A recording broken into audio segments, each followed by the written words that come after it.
이번에 다뤄볼 주제는요. 다른 사람의 정자로 태어난 자녀를 친자식으로 볼 수 있느냐 하는 겁니다. 논란이 큰 사안이라서요. 대법원이 이제 조금 뒤인 오후 2시부터 공개 변론을 열고 각계의 의견을 수렴할 텐데요. 저희도 지금 이 시간에 함께 고민해보는 시간을 가져보도록 하겠습니다. 일단 어떤 사연인지부터 설명해 주시죠. 요즘 불임 부부라든지 난임 부부가 참 많지 않습니까? 원래 소송을 제기한 사람은 무정자증, 그러니까 정자가 없어서 임신을 하기가 어려운, 아이를 갖기 어려운 남편이 제기한 소송에서 시작됐습니다. 이 남성이 아내와 결혼한 게 지난 1985년이에요. 무정자증 때문에 아이가 안 생기니까 결혼 8년 만에 이런 결정을 했습니다. 제3자의 정자를 제공받아서 인공수정 방식으로 아이를 갖기로 했고 실제로 첫 아이를 낳았고요. 당연히 출생신고도 자신의 친자로 했죠. 그런데 큰아이를 낳은 지 4년 만에 또 둘째를 낳게 됩니다. 이번에는 인공수정이라든지 불임치료, 난임 시술을 안 받았는데도 불구하고 둘째가 자연적으로 임신이 됐어요. 이때만 해도 남편 입장에서는 경사죠. 그러니까 자신의 무정자증이 자연적으로 치유됐다고 보고 둘째 역시 당연히 친자로 출생 신고를 했습니다. 아이가 없어서 불행했는데 아이들이 생겼으니까 이제 행복할 일만 남은 줄 알았는데 이들 부부의 사이가 벌어지는 일이 발생하기 시작하죠.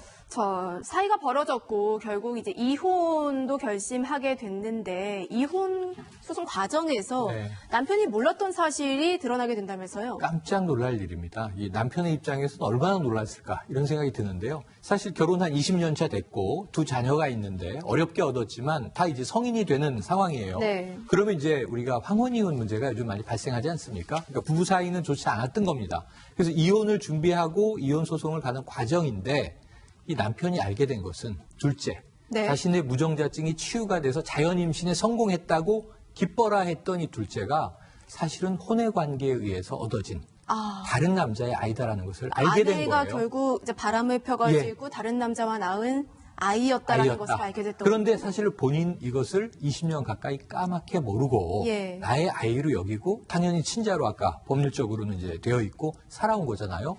여기서 크게 충격을 받습니다. 그래서 이제 결국 친생자 관계 부존재 확인 소송을 제기합니다. 그러니까 쉽게 말해서 법원에 이 둘째 아이 그리고 첫째 아이가 친생자가 아니라는 것을 인정해달라 이렇게 요구를 하는 그런 과정을 밟은 거죠. 예, 맞습니다. 이게 친자 관계라고 하는 것을 만약에 친자 관계를 내가 더 이상은 부정을 하고 싶으면 두 가지 방법이 있어요. 하나는 친자 관계의 부존재 확인 해소를 제기하는 것이고 하나는 친생부인 해소를 제기하는 것인데요. 우리 민법에서 부부가 함께 동거를 하고 있는 상황에서 아이가 태어나면 그 법적인 배우자 아이로 추정을 해줍니다. 굉장히 강한 추정이에요.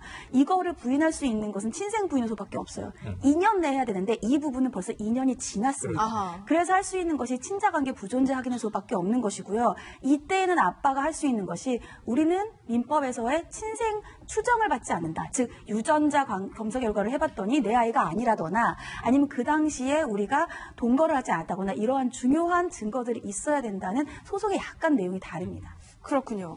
자, 일단 첫 번째 아이는 제3자의 정자로 태어났다는 걸 알고 있었어요. 그리고 이미 그 남편과 아내가 합의를 했고요. 그런 둘째 아이는 나의 정자로 태어난 줄 알고 20년을 길렀던 겁니다. 일단 남편의 입장에서 이 둘째 아이에 대한, 둘째 아이가 아니라 둘째 아이의 아내에 대한 배신감이 상당히 컸을 것 같아요. 평론가님. 그럴 수밖에 없죠. 사실은 이게 아까 충격이라고 말씀드렸지만 20년을 속고 살아온 것 아니겠습니까? 예를 들면은 첫째 아이는 유전적으로는 나의 아이가 아님을 알지만 나의 능력으로는 아이를 이제 생산할 수 없으니까 부부가 합의하에 그러면 이제 타인의 정자를 제공받아서 이거는 이제 과학적으로 출산한 거예요.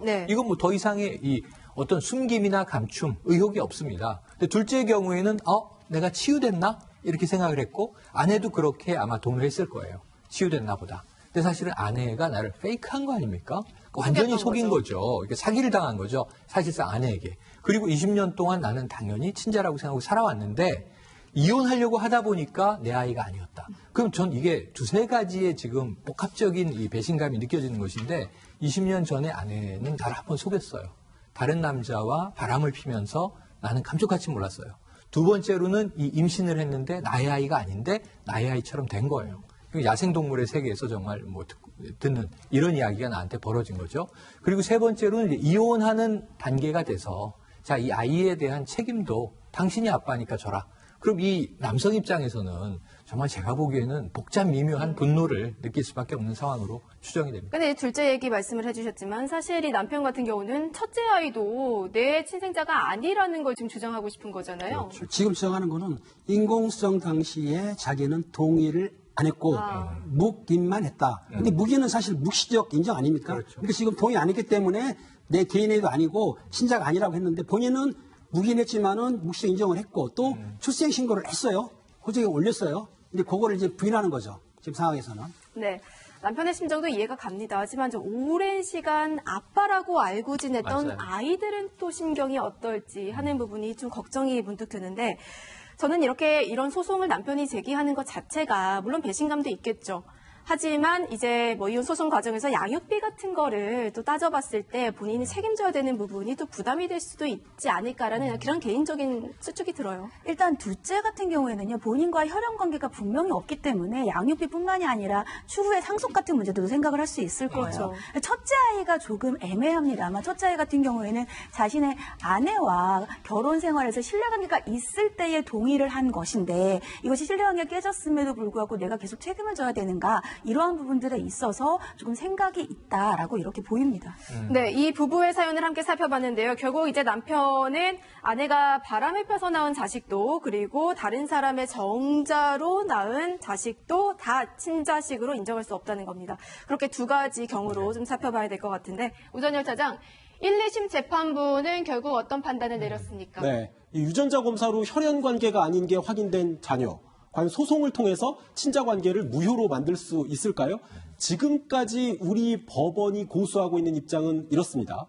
혼인 기간 중에 아내가 임신을 한 자녀는 일단 남편의 친자로 추정을 하고 부부가 동거를 하고 있지 않아서 아내가 남편의 자녀를 임신할 수 없다는 아주 명백한 사정이 있을 때만 예외로 인정할 수 있다. 이런 입장을 지난 1983년 대법원 판례로 나타냈죠. 이번 사건을 맡았던 1심과 2심 재판부도 이틀을 크게 벗어나지 않았습니다. 1심 재판부는 어떻게 결정을 했을까요? 부부간에 동거하지 않았다는 조건이 없는 만큼 아이는 친자로 추정해야 되는 원칙이 그대로 적용돼야 되고 친자가 아닌 사실을 안 때로부터 2년 내에 문제를 제기해야 되는 소송 요건도 못 거쳤다 하면서 각하 결정을 내렸고요.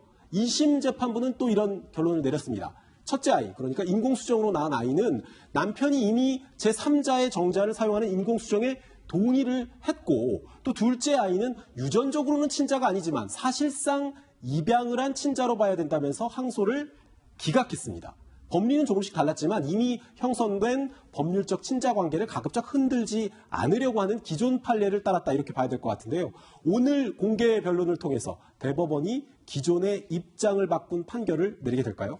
정리해보면 1심은 둘 다 친자로 인정을 했고요. 2심은 첫 번째는 친자로 인정을 했고 두 번째는 친자가 아니라 입양한 아이로 봐야 된다라고 판단을 한 겁니다. 그리고 오전의 차장이 굉장히 중요한 이야기를 해주셨는데 그동안에 친자로 인정하지 않은 경우는 극히 예외적인 경우 그러니까 두 사람이 동거하지 않고 있기 때문에 두 사람이 아이를 낳을 수 없다는 명확한 증거가 있을 경우에만 인정을 하게 됐는데 사실 이게 굉장히 오래전의 판례를 따른 거 아니겠어요? 그렇죠. 이게 그 당시는 아직 유전자 검사 기술이 발달하지 않았어요. 그래서 만약에 아이의 친아빠가 누구인지 여부를 법이 정해주지 않으면 가정의 평화에 문제가 생길 수가 있다는 겁니다. 아이를 태어날 때마다 이 아이가 누군지 여부를 판단하는 것은 너무 어렵기 때문이죠. 이거랑 비슷한 민법의 규정이 있었어요. 예전에는 여성은 이혼을 하고 나면 일정 기간 재혼을 할 수 없는 재혼 금지 기간이 있었습니다. 그것도 재혼이 너무 가깝게 되면 예전 남편의 아이인지 새 남편의 아이인지 모르기 때문이었어요. 근데 이제 재혼금지 기간은 없어졌습니다. 왜냐하면 과학기술이 발달했기 때문이에요. 그래서 과연 이렇게 예전에 유전자 검사 기술이 발달하기 전에 있었던 친생의 추정을 여전히 유지할 필요가 있는가가 이번에 대법원에서 새로 이렇게 공개적인 변론을 하게 된 또 하나의 배경입니다. 그러니까 기술이 발전하면서 이 부부의 사연처럼 유전자를 확인해보면 사실 친자식인지 아닌지 알 수가 있는데 이게 별거만 친생 추정에 예외로 둔다는 게 여러 가지 의미에서 참 난감한 상황이 벌어질 수 있는 것 같아요. 이제는 사회제도가 바뀌어야 마땅합니다. 이게 사실 드라마는 이미 바뀌었어요. 이 드라마에서 가장 핵심적인 게 출생의 비밀 아니겠습니까? 근데 예전엔 출생의 비밀을 확인하려면 결국은 아이를 바꾼 산파나 간호사나 의사가 진술하는 형태로 드라마에 나오지만 네. 지금은 과학적으로 유전자 의뢰해. 그럼 바로 이제 결과가 나온단 말이죠. 네. 그럼 친생자다 아니다. 드라마에서도 답이 나옵니다. 이게 이제 현실에 이미 적용된 지가 오래됐습니다. 과거에는 아까 말씀하신 대로 동거하는 와중에 바람을 펴서 예를 들면 이게 내 아이가 아닌지 아니면 혹은 나의 아이인지 이게 혼동되고 있는 상황이었기 때문에 법이 가려줬지만 이제는 법이 가리기 이전에 과학이 가려주거든요. 법정은 그 근거만 보고 어떤 일이 있었는지를 확인만 하면 판정이 쉬워졌습니다. 그렇다면 이런 것에 따라서 이 기존에 애매모호하던 누군가 좀 억울하고 불편하고 모호할 수 있었던 네. 사회 제도는 깔끔하게 과학적 진실에 따라서 예. 판결돼야 되지 않나. 변해야 한다. 이런 말씀 드리겠습니다. 예. 조금 전 지금 대법원에서 이 사건에 대한 공개 변론이 이제 시작됐는데 공개 변론 시작하는 이 김명수 대법원장의 모두 발언 내용이 영상이 지금 들어오고 있네요. 결국 대법원도 이 사건이 앞으로 우리 사회 전반에 영향을 미친다고 봐서 각계의 의견을 좀 충분히 들어보겠다 해서 저렇게 공개 변론을 하는 거 아니겠습니까?